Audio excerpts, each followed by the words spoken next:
On this episode of the Bronze Metalist podcast, we talk about Iridescent by Silent Planet. Yeah.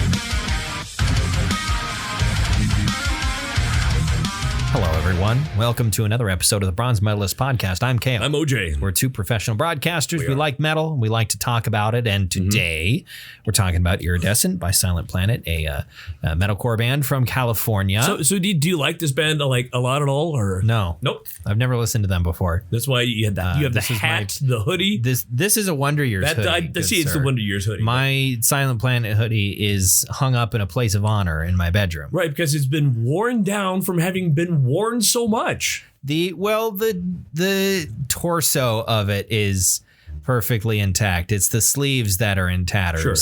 I don't really know why. It ends up happening to almost every sweatshirt I have, where the sleeves end up getting absolutely trashed. I think it's because you wear you're a creature of habit. You wear basically the same thing all the time, which is fine. I mean, like recognizes like. Yeah.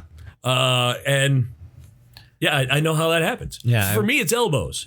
Yeah, this is a newer hoodie, so it still has the left elbow. It kind of starts with elbows, and then it works its way down towards the wrist.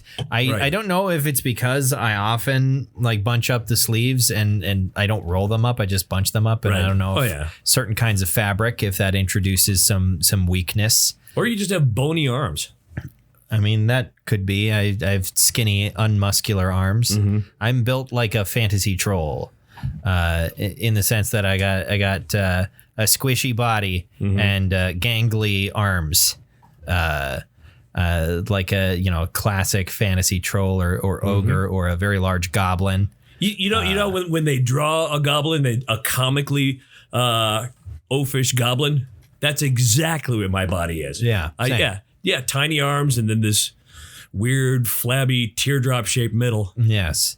It's not. It's like it's a dad bod without the arms, essentially, because dad bod implies some strength, where it's like that's my understanding of it. Of a dad bod is it implies a bit of strength there. Like you got a gut, but you've got some strength in those arms. You've done some work.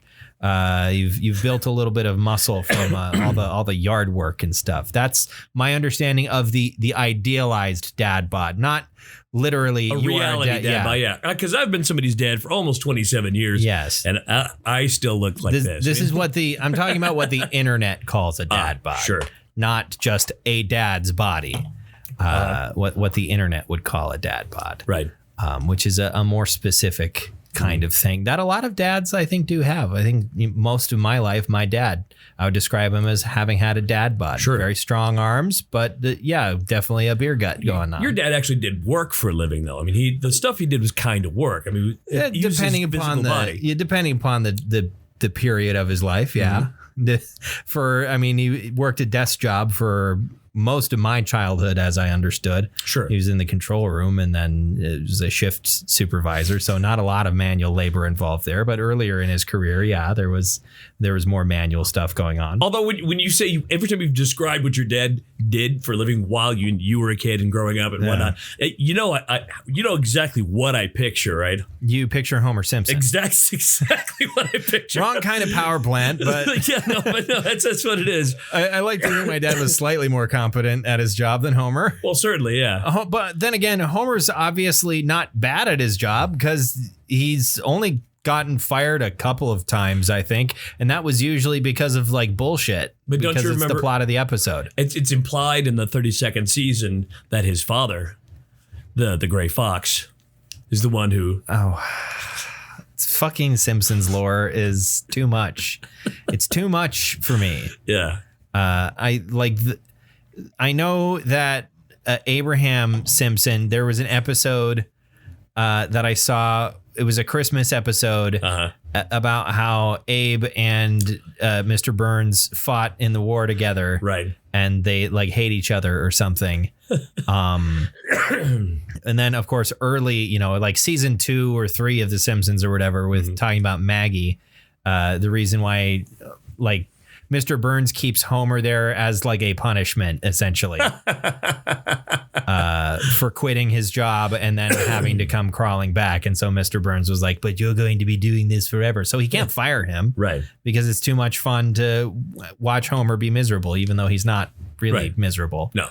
But yeah, no, I think my dad was more of a Hank Hill than a Homer Simpson. Sure, absolutely. Because your dad sold propane and propane accessories. Yes. Yes. Oh, my dad, the propane salesman. I feel like propane is not something that you really need to act. I don't know if this was part of the joke in King of the Hill. Mm-hmm. I feel like propane is not something that you need to work to sell. No, yeah, absolutely not. If people need propane in their house, that's not something they go shopping for. That's something you have like one option to get. Right. Or I mean, you have other you have your external propane things like small stoves and things like that. But you go to the gas station to get that. Yeah. you don't go to a propane store for that. Oh yeah, that's weird. Yeah, I mean, it's not like you're driving by. What's this propane? And I feel you wouldn't need to be a salesman as well. People would just come to you. Mm-hmm. It's just like, yeah, you can get propane here. Right. You don't need to go out and convince people to buy it. It's like, if you need propane, you go and get it. I don't need propane. I have electricity. Well, let me tell you what. Let me tell you what. Really sell people on the idea of propane. Just like soliciting people to buy propane. I know there's like most every episode of King of the Hill that involves his actual job is usually more about his weird relationship with his boss. Mm-hmm. I can't think of any episode of King of the Hill that actually goes into detail about what Hank's job is. And how it works. It's always just like his relationship with Mr. Strickland is weird and unhealthy. A lot of relationships on that show are unhealthy. But it examines them as well. Like they're not just like, unhealthy and go entirely unexamined. Mm-hmm. That part of the point of the show is like, yeah, here's Hank. He's a mildly conservative Texas dad who's trying to figure out life in the early 21st century. That's just King of the Hill. That's the point of the show. I need to go back and watch all of it again. I've missed a lot of episodes. Yeah. But I don't remember if it was ever resolved, the issue with the neighbor kid and Dale's son, Dale's son and John Redcorn and all. Yeah. I don't think that ever gets. I don't think Dale ever actually finds out that it's not his kid. But the thing is, I don't think it would matter. And the speculation is that Dale knows, he just doesn't care. He probably cares. It's just that if he addresses it, his world will crumble. Yeah. And it's like, but like one of the things I love about the show that comes up very often whenever it's a plot involving Dale's son is that like Dale in some ways is a much better dad than Hank. Yeah. Like Dale gets along fantastic with his son, who's not really biologically his son. Clearly. Like, Dale gets along great with his kid. He understands his kid. Like he's in many ways a better dad than Hank, but part of the point is also that Hank tries really, really hard. Right. He just has a weird kid.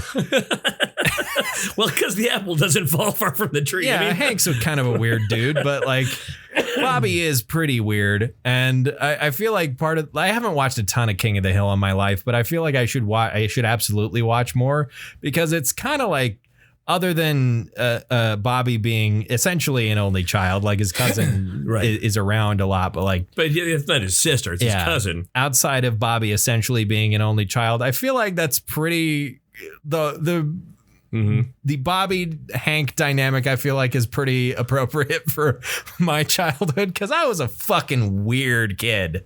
Really? Yeah. Wow, Who would think? When did you get past that? Clearly you have. Yeah. Well, I was a weird kid and I became a weird adult. Right. Yeah. Like, I'm no longer a weird kid. I'm a weird adult. But yeah, I feel like that's very very easy to identify with Bobby and just be like, yeah, I was that kid. Yeah. For sure. Yeah, my dad says butane's a bastard gas too.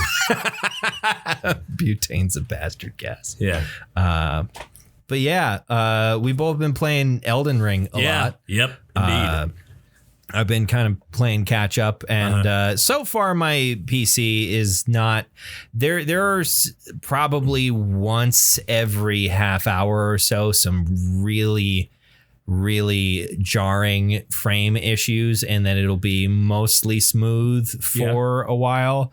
So I think supposedly the RAM, having a shitload of RAM helps. So I keep on meaning to just go over to Best Buy and get more. Yeah, I know what kinds of stick I need. I need DIMM DDR4. Yep. Not Dance Dance Revolution 4. No, that's what it is. You need Dance Dance Revolution 4 I need to buy Dance Dance Revolution 4. Yeah. And hook it up to my computer, and that the board, the foot pad actually contains a lot of processors in there that'll really, take some of the stress off of my computer. Actually, what the deal is that you don't use the controller anymore. You just you play Elden Ring on a dance pad. Yeah. From here on out. People fucking do that. I played Mortal Kombat on a dance pad before. People have already finished, beaten Elden Ring. Yeah. Using oranges as control inputs. What the fuck? Yeah. What the fuck? The most dedicated FromSoft gamer I know finished Elden Ring 3 days ago. Right. Yeah. Versus, and he'd been playing it pretty, or I guess it was more than 3 days ago. More than 3 days ago. But he finished D&D, it. He finished it last week. Right.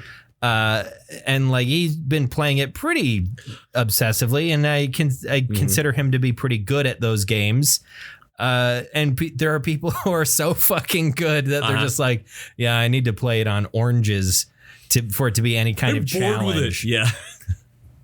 Come on, dude. I find that, and I didn't realize he's playing Bloodborne. I need to go back and play Bloodborne again because now FromSoft games are making more sense to me. Yeah, and I'll go back and I'll go, oh fuck, I never leveled up in Bloodborne. Really? Yeah, I didn't know it was a thing. I didn't know it was. What did you think the blood echoes were for? Fucking no. Oh god. I thought it was just this is the thing it's a trophy. I don't know what the fuck I thought it was, but there's your problem. Yeah, I know now. I just kind of assumed you figured that part out. It actually took me a lot of tries before I realized, they give you weapons. I tried to fist punch my way through the first part of the game.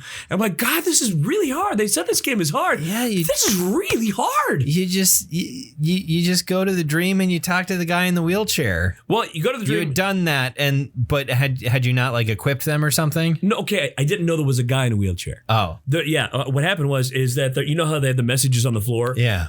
2 of those messages are not from other gamers. 2 of them are from some committee. They said, here you go, here's a pistol. And the other one says, here you go, here's a poleaxe or whatever. There are on occasion developer messages in FromSoft games, permanent messages that you can even see in offline mode. Right.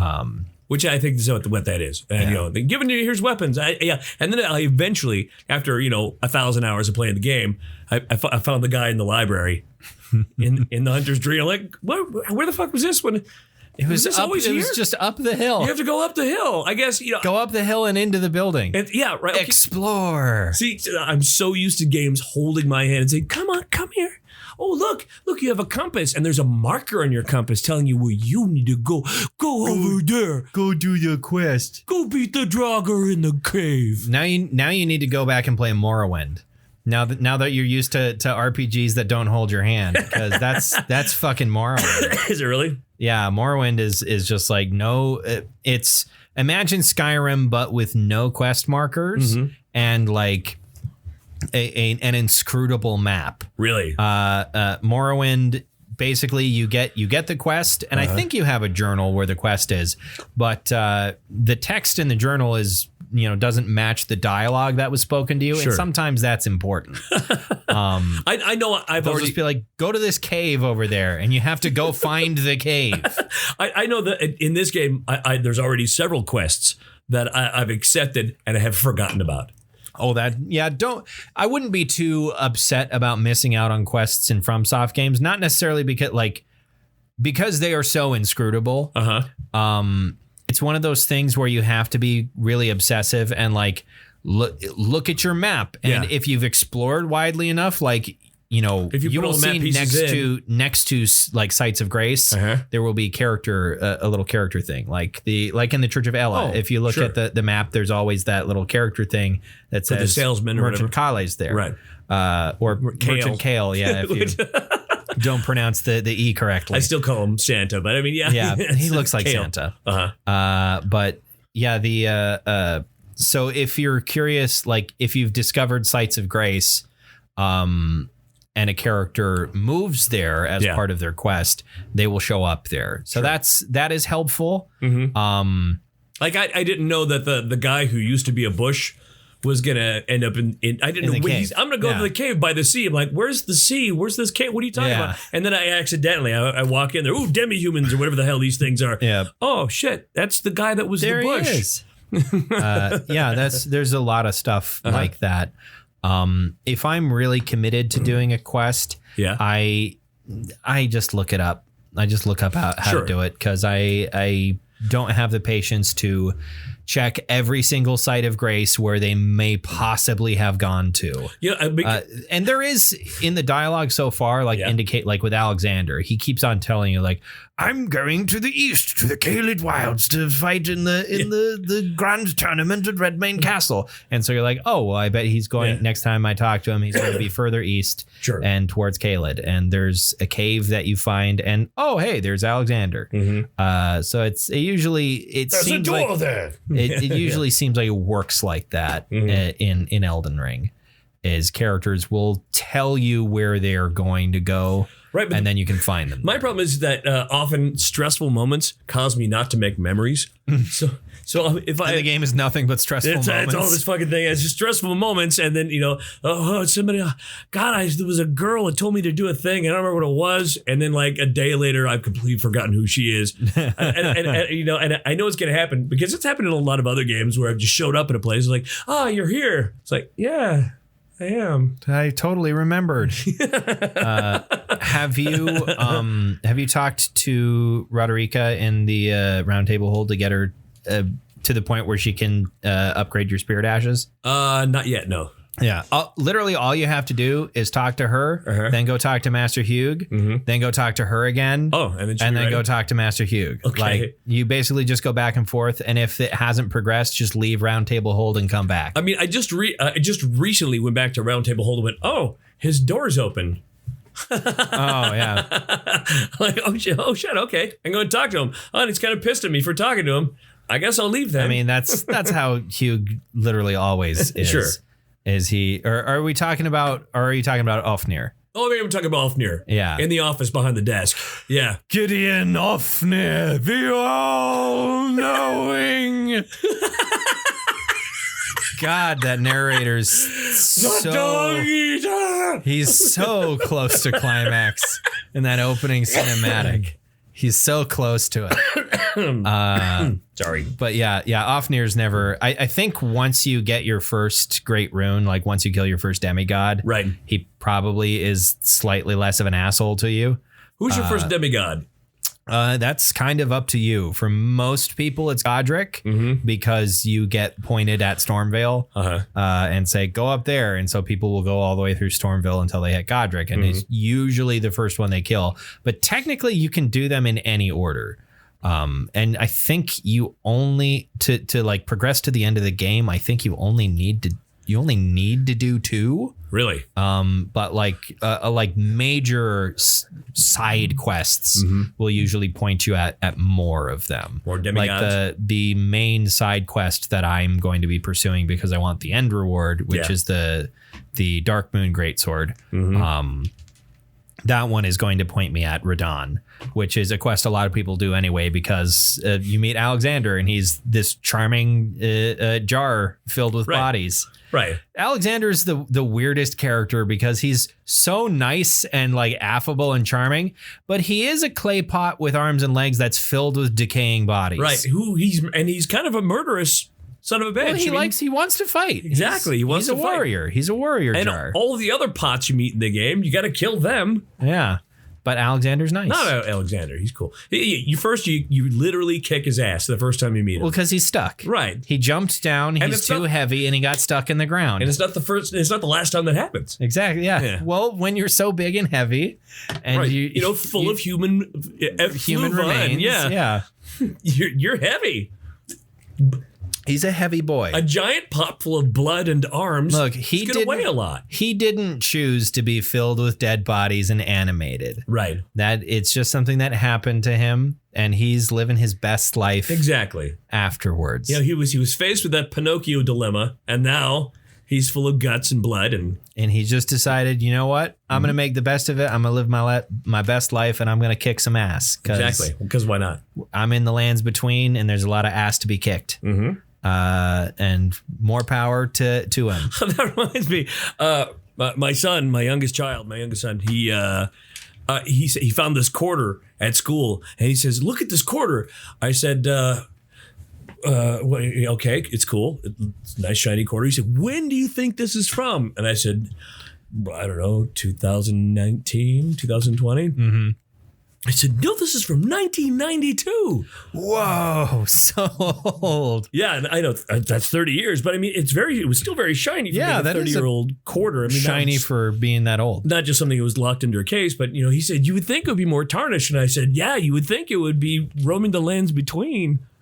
Trying to, become the Elden Lord. Whatever that means. Yeah. I've spoiled some stuff for myself a little bit just because I'm too curious for my own good. That's never been an issue for me, spoilers, because knowing the answer is not the ultimate. It's knowing how we get to the answer. That's true. That's the best part. There are some games I would consider to be an exception. BioShock being first and foremost amongst them, having probably one of the biggest twists in modern gaming. As long as a game doesn't have like a big twist, I will probably not be terribly upset about having it spoiled for me. Right. And in BioShock, he was dead the whole time. Yeah, and that famously he was dead the whole time. Exactly. In BioShock. Mm-hmm. But do you want a different one? Yeah. The next one's I don't know where the third one. We're drinking the Elysian Mix Pack. Right. So 3 different kinds of IPAs. Mm-hmm. Very good. Elysian breweries. But I chose them because they all seemed kind of, we've had Elysian Space Dust before. We have. These other two both seemed kind of spacey, kind of, it seemed to fit the vibe. Right, because Iridescent. this album definitely does have a spacey vibe. It for sure does. So let's talk about Silent Planet. Why not? Silent Planet is a American metalcore band from California, Southern California specifically. That's where I'm from. Garrett has Garrett Russell, the lead vocalist. Yeah. I've talked to him before. He has in Bismarck. One of the strongest Southern California accents I've ever heard in my entire life. An extremely strong SoCal accent. I'm trying to remember the exact town they're from. I think we're so good to be here in Bismarck, bro. Not quite that.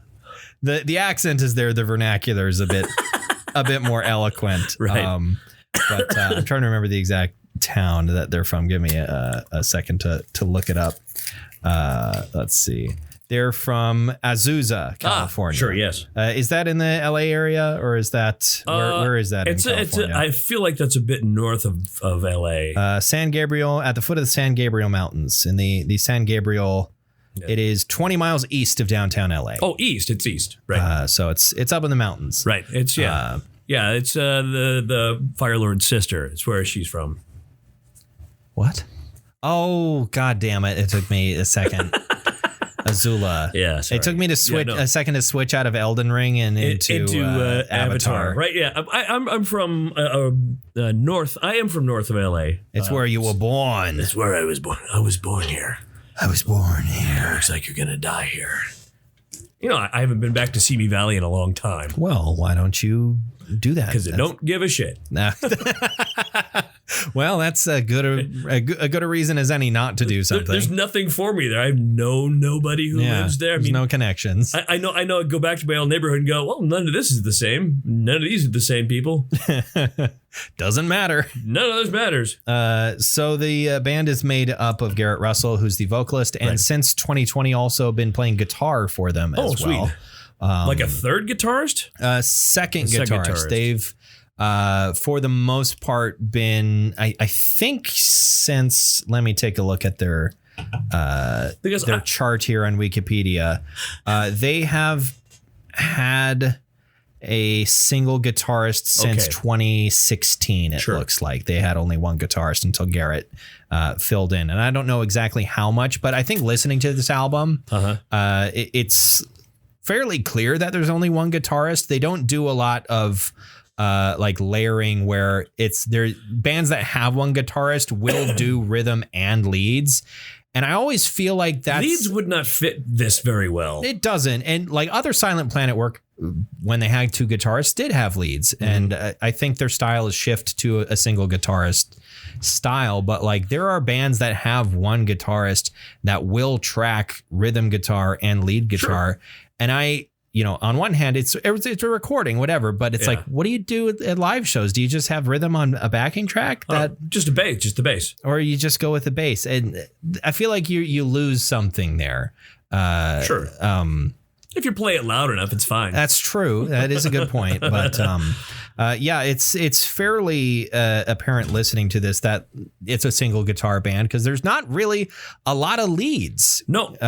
To be found. It's mostly rhythm, and the melody is everything else that's coming together. The feel of this when I listen to it, I'm thinking this almost feels like rock artists playing techno. It almost it's kind of it kind of feels like techno. And they've sort of been trending towards the songwriting feels like electronic music, but it's played with metal instruments, and I think that's interesting. Yeah, totally. I mean, it's what I like about Fear Factory. Yeah, very very industrial sort of sound, very at the time unconventional. I think Fear Factory was sort of part of the opening wave of industrial metal. Right. It was weird shit back in 1991. And now there's a lot of because it was so primitive. It's like, but now there's a lot of industrial metal bands out there.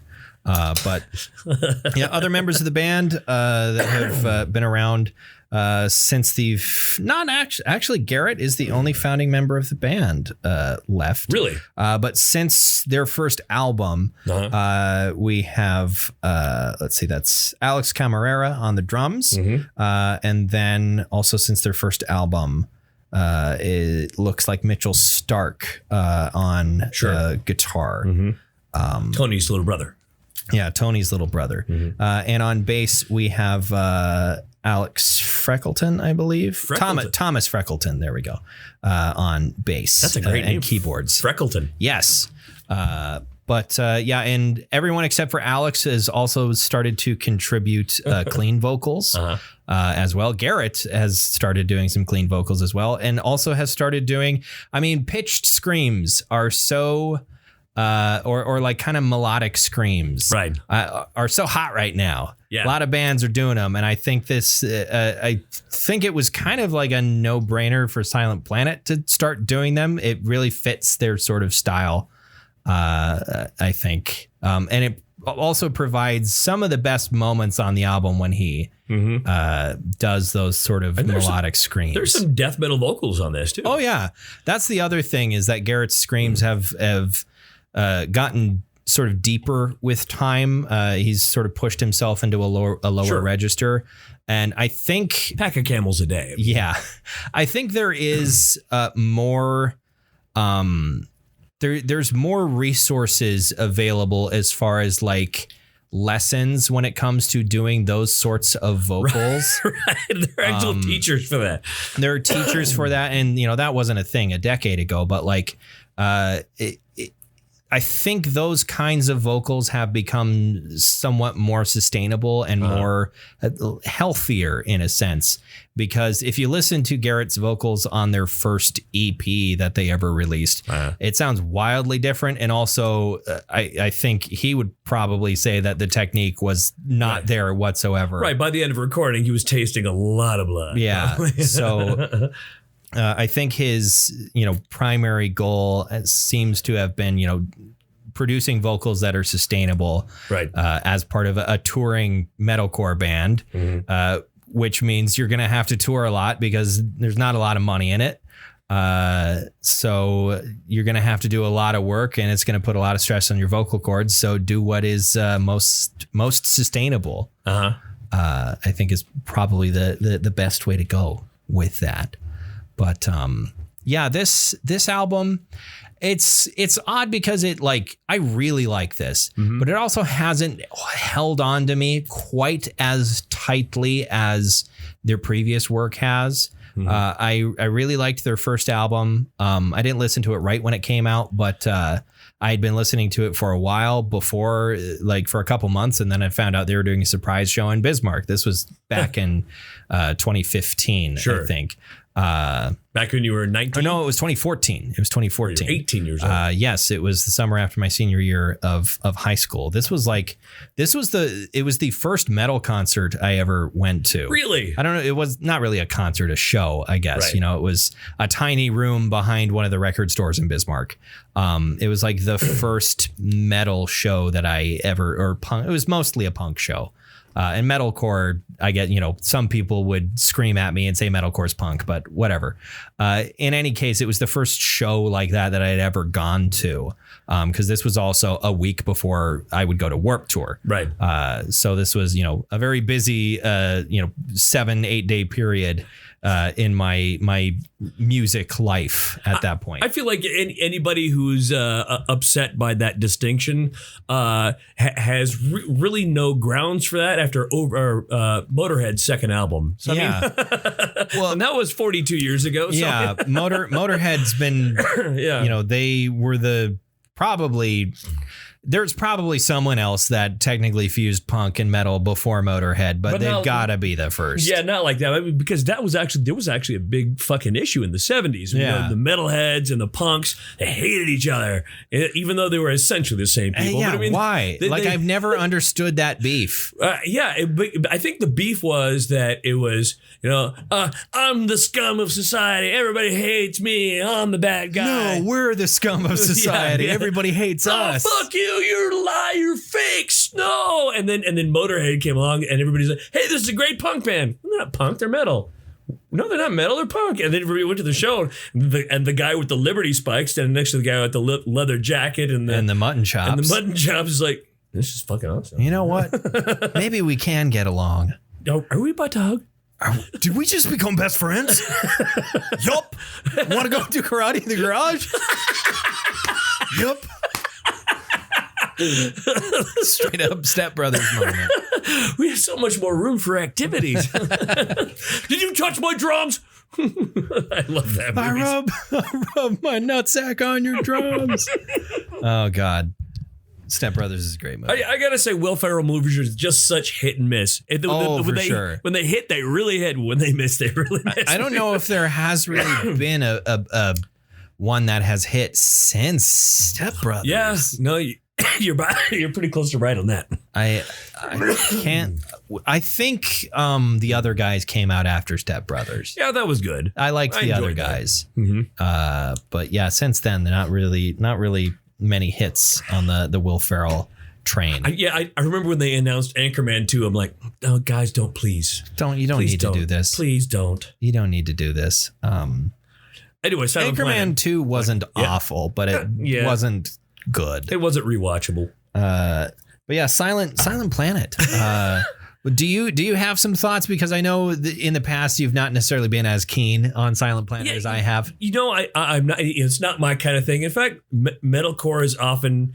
I have to really have to talk myself through it. I mean, it's I have to say, okay, he's not doing a voice. Yeah. It's not, this is, no, he's honestly, sincerely. Yeah. Okay. No, I want and it's extremely emotional. Yes. Silent Planet is. And this album is extremely emotional. I mean, I really had to sort of say, hey, OJ, remember when you started listening to metal? Yeah. This right here would have been your fucking jam. I mean, and I didn't like it as much as probably you did. I did like it though. And there were like their tribute to Austin Lunn on here. It was really good. There's a song called Panopticon. Right. It was when this album came out, I came into the studio and I was just like, hey Garrett, what's my favorite American black metal band? And then I had it like queued up straight to the beginning of that song. Right. Which, starts, there's a little bit of build up and then it's Garrett just screaming the word Panopticon at the top of his lungs. Right. But yeah, this is, I can, I enjoyed it and listening to it thinking this sounds like late 90s Fear Factory in a certain way. I mean, the way they've tightened it. They've made it very, techno. Yeah. Like the way, they did. There's some industrial influence here. There's there's some Ministry elements in here. I really love Ministry. And I thought, these guys are nowhere near as much of an asshole as El Jorgensen. So, I have there's got to be something. Yeah, there's got to be some. I got to like these guys at least more. Yeah. For sure. Yeah. Well, and it's like, I have to wonder if,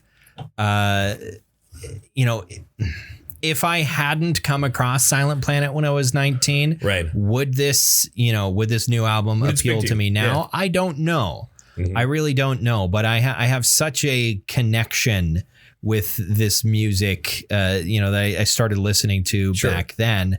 And it's also one of those things where it's like, it's something that I really like. It's something that I'm very used to. And that if it is an acquired taste, it's a taste that I have acquired. Sure. But it's also music that's not, immature, right? Like if there's times where I feel like maybe I've aged out of metalcore, then for the most part, that's true. I feel like I've kind of aged out of metalcore a bit. I feel that about a lot of thrash metal. But like I listen to Silent Planet and I latch on to the lyrics because the lyrics are so thoughtfully written and they're about shit. I latch on to that more than anything. And I latch on, we've talked at length about how I am an emo kid at heart, that I just never went through my emo phase. I never got that out of my system. I never grew out my bangs and dyed my hair black. So I need to satisfy that sad goblin. Why don't you do that? My head. You should do that, dude. No. Start wearing mascara. No. I'm too fat. Paint your fingernails.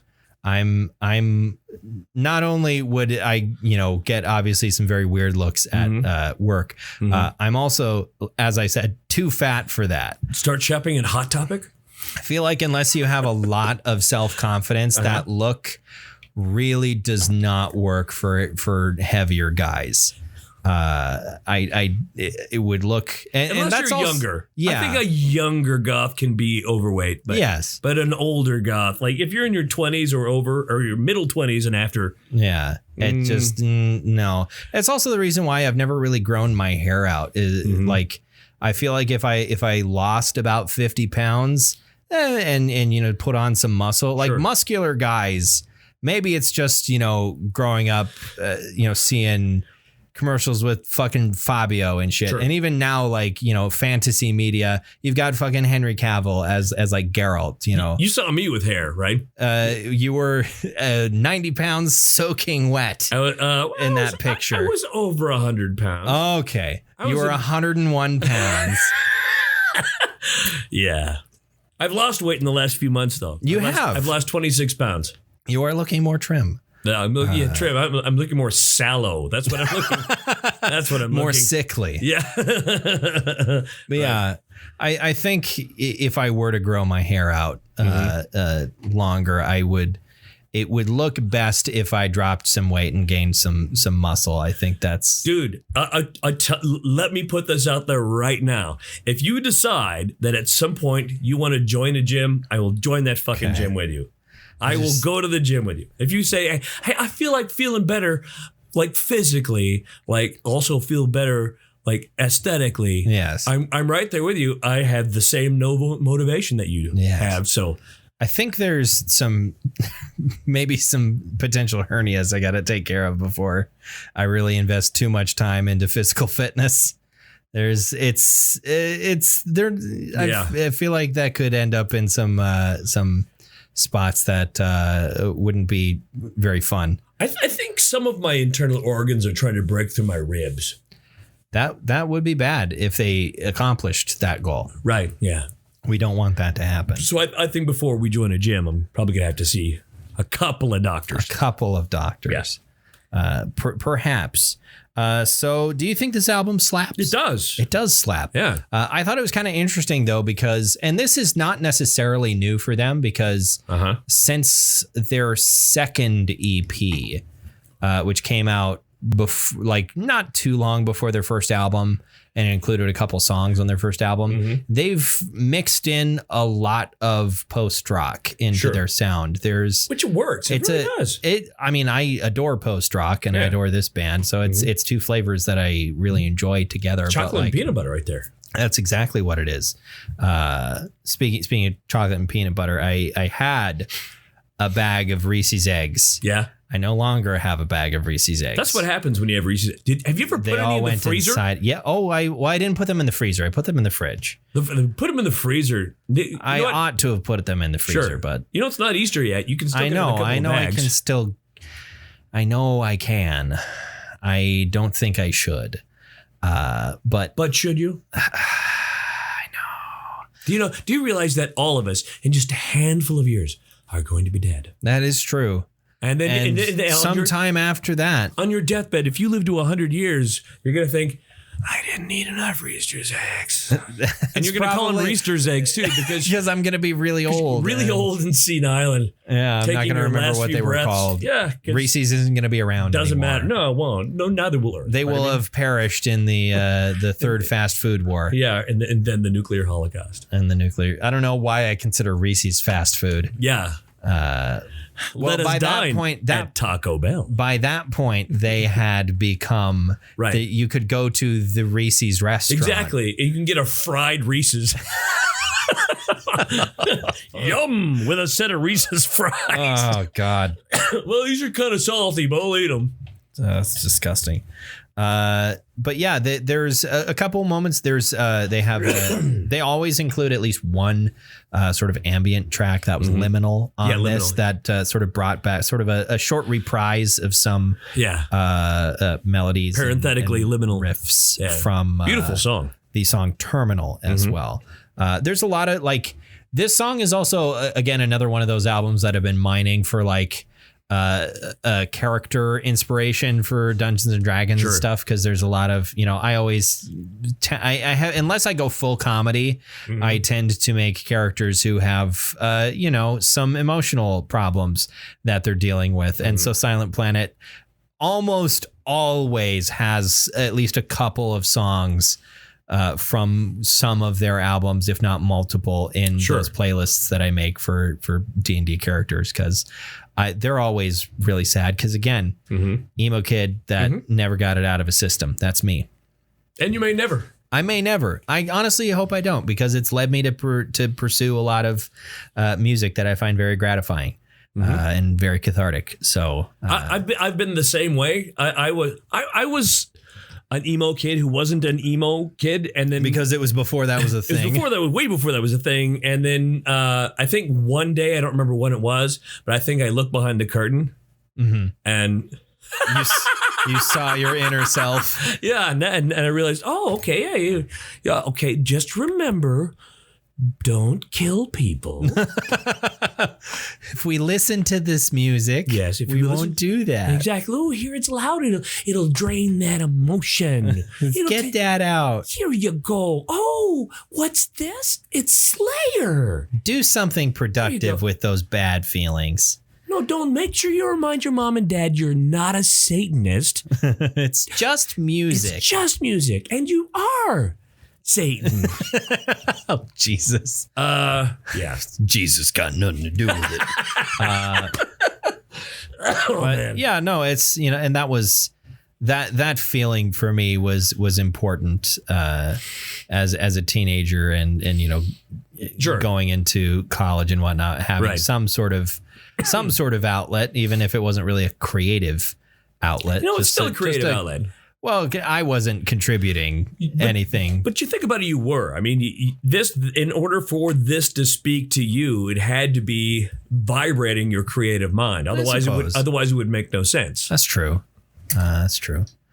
But anyway, I was looking up. There were 4 reviews listed officially on the Wikipedia page for this album. Came out to 88.75. It was pretty high. Nice. It was, again, only 4 reviews, but yeah, I think it deserves that, and I think this has been a pretty well regarded album since it came out. I don't know. There are particular songs that I really love. I like The Sound of Sleep. I like the title track, the final cut. Their closing, awesome. Their closing tracks are always amazing. Yeah, it was just beautiful. Every album closer on all of their albums is haunting. Just talking about it, I felt all my hairs stand up. There were a lot of moments. There are a lot of moments on this album that give me the good chills. That is something that I've noticed about myself a lot over the last year after I kind of found out like what that is. Yeah. And once I found out there's a word for that, that's frisson is what that's called. And ever since I kind of found out what that word is, I've noticed it and thus been able to enjoy it more. Nice. Because it feels nice when that happens. It feels good. And so I take notice of it and I savor that feeling because it's a little more dopamine that your brain's releasing. And, if you're living mostly sober life without some, more extreme drugs, those are the things that maybe you can hold on to every once in a while. But music as a drug. Music as a drug. Music is the only drug I need. Yeah, that and glue. But like really strong industrial stuff. Not your fucking Elmers. God damn, the stuff that comes with a lid, you gotta pry with a fucking hammer. You have to mix it. Exactly. Together. It comes with a dowel. Industrial strength epoxy. Yeah. What is your favorite song on this? My favorite, it's gonna be the final cut. I also listed the title track. The honorable mentions that I put down are Second Son, great song, Panopticon, Terminal, and Till We Have Faces. I think Terminal is my second. Terminal is very much a close second for me as well. I really, really like Terminal. Second Son, I really like. Oh God, what's the lyric in that song? Now that it's come time to talk about it, I have completely forgotten what the lyric is. Go ahead, look it up. I'm just gonna pull up Spotify here really quick. You know why you're looking that up? I might as well have a PSA right now. A PSA? Go ahead. I just want to say, as of the latter part of last year, I'm a single man now. If there's any ladies out there, Jesus, looking for man, I'm just saying. All right, I found it. Stop this madness. It's Gandalf riding Shadowfax into the mausoleum in Minas Tirith going, "Stay this madness." Okay. Moving forward. The line, "Why do I haunt my body?" Sure. As sung by Garrett is just like, oh God, it's fucking, that's great.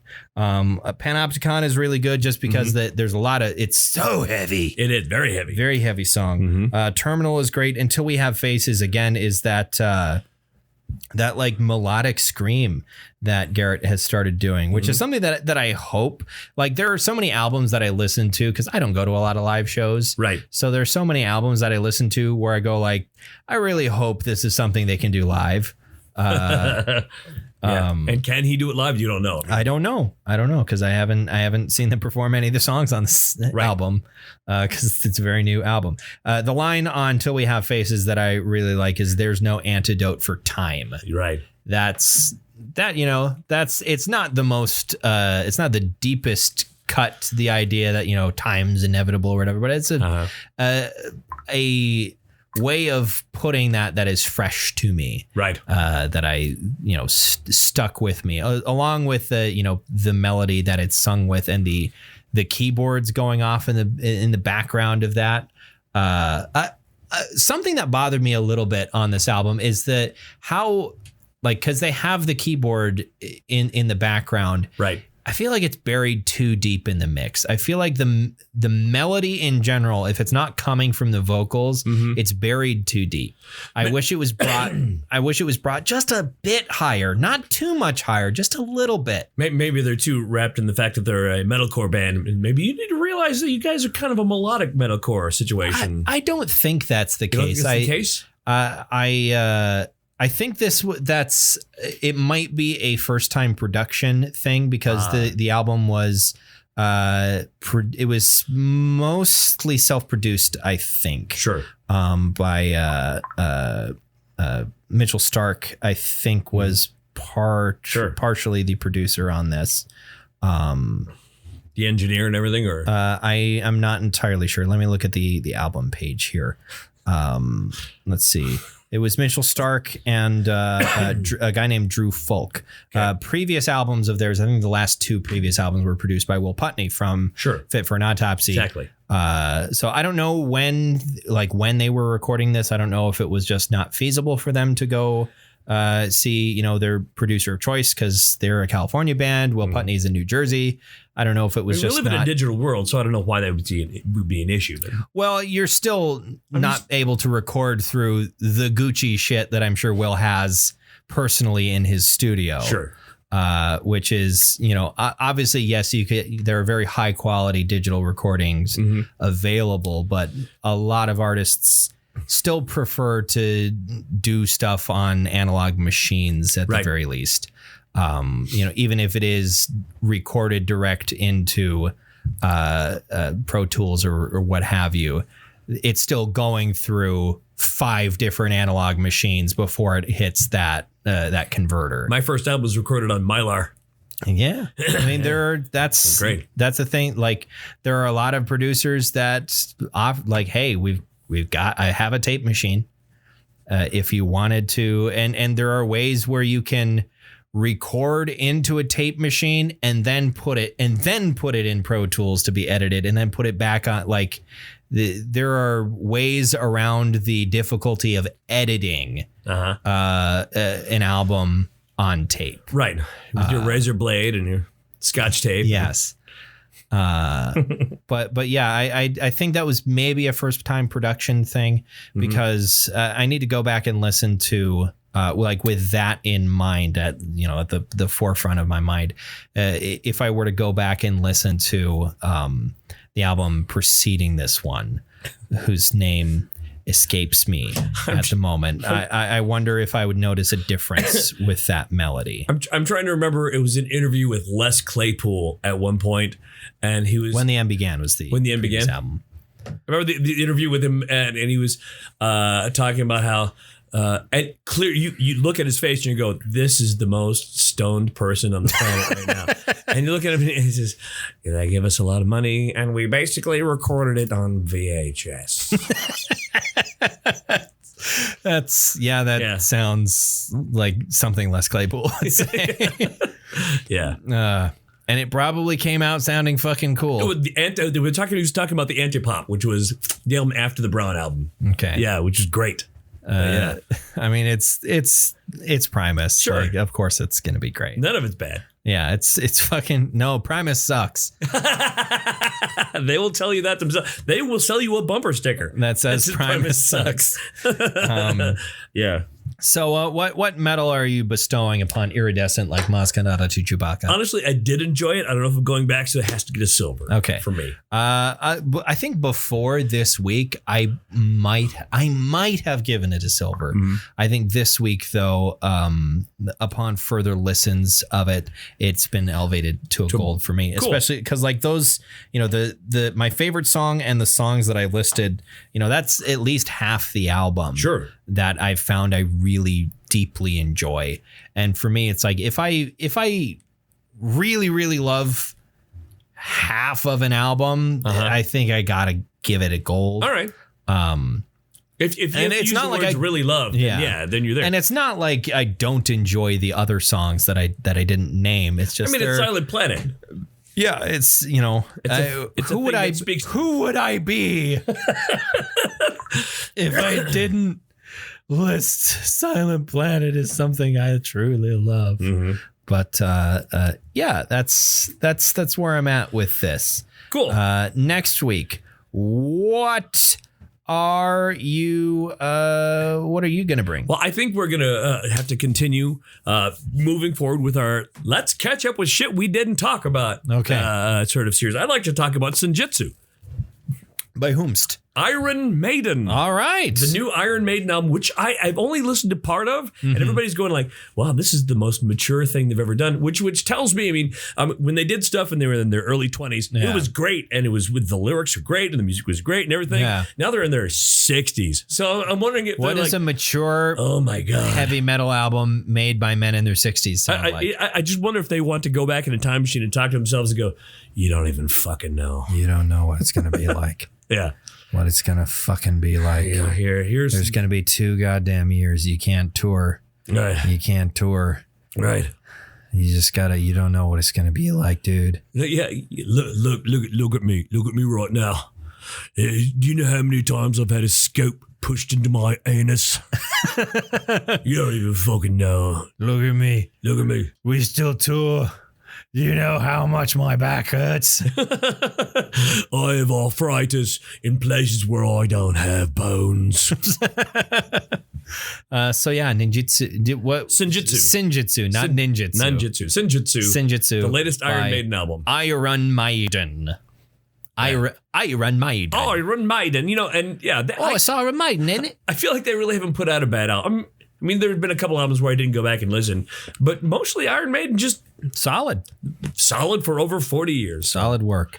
All right, so we'll talk about that next time. Until then, you can find our pages on Facebook and Twitter and follow them or like them or whatever you do on those sites. Exactly. I don't know what you do on them. You can find our podcast, the one you're listening to right now. Right now. Well, depending upon what you're using to listen to it, it would be weird if you didn't know where to find our podcast. You might want to use a different thing. Sure, who knows? So one of the things is your podcast app on your iOS device. Exactly. Or you could also find us on the podcast source. And also by Libsyn and also YouTube, actually. Also, ladies, you can find me anytime. Oh, God, don't start this. Don't make this a thing. I have weapons. I know you do. I can see them in the room. Those are sticks. Yeah. I could hit somebody pretty hard. To me, a stick is a weapon. It's true. Hey, for the vast majority of human history, the stick has been the only weapon. I could kill a guy with a pencil. He killed a man with a killed him in fucking pencil. Baba Yaga. All right. So thank you very much for listening to another episode of the Bronze Medalist Podcast. I'm Kale. I'm OJ. Congratulations. Yeah. You didn't say it. I didn't say congratulations. How dare you? Come on. Come on. You gotta start from earlier so we have the rhythm. Now I don't remember how it goes. Just say I'm Kale. I'm Kale. I'm OJ. Congratulations.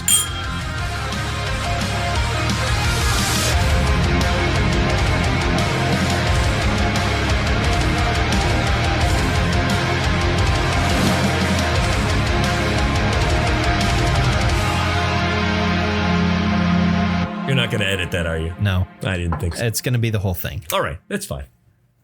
It's okay. I don't need you to make me sound like an idiot.